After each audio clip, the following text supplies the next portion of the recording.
boys need leaders, heroes, and role models that they can see and be. We talk about if you can see it, you can be it.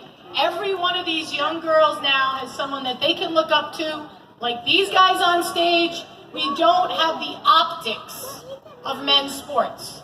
And let me tell you one more thing. Do I have a little time? Take it away. We have an opportunity, a unique opportunity to do women's sports differently than men. We do not have to do it the same way. You will see a 2-point shot in hockey. Because why? Why would we do it? Because we can. And yeah, thank you. Can I have a little round of applause for that? No, but seriously, it's about making it more exciting. It's about scoring more. And Jerry is one of the guys that's like, sure, let's do it. So I think at the end of the day, to see these young girls and boys out here, men and women, working together harmoniously, celebrating community, that's what it's all about. We want to do more of these. Next year, we need to have all these stands full. Everyone has to get 2 people, not 1 or 4 or 5. Get them out here. We want those lines out the door and come to see hockey. Yeah, baby. All right. Listen, they always say coaches make you want to run through a wall. Right? She'll make you want to run through a wall. Now for Donna, I think Digit touched on it a little bit, but what would your message be for young female athletes out there nowadays?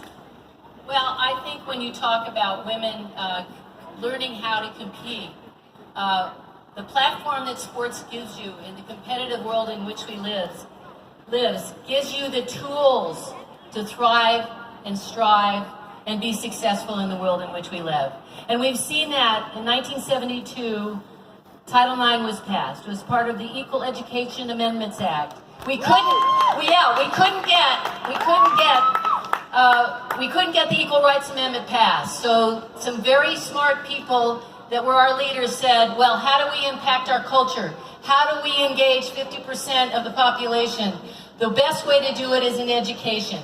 And it was first passed to get people to get rid of quotas in graduate school, to open up the gates of education. And sports was an add-in. Now look what's happened since 1972.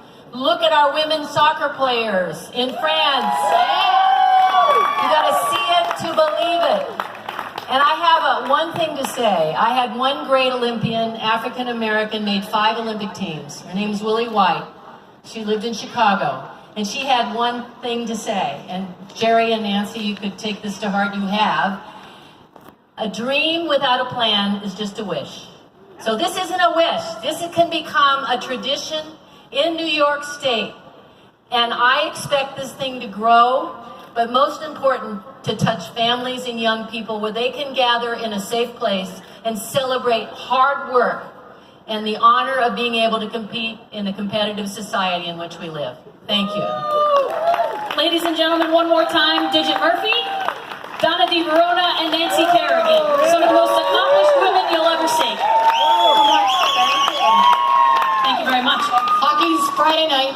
Watch hockey. We got sports all week long. Really competitive. Hockey, Yes, hockey. every night. Every night. Come out every night. Reasonable ticket prices. You can come out. It's summer. You got to live it up and have fun. All right, guys, thank you. Figure skating. Thank you very much. Thank you all very much for coming.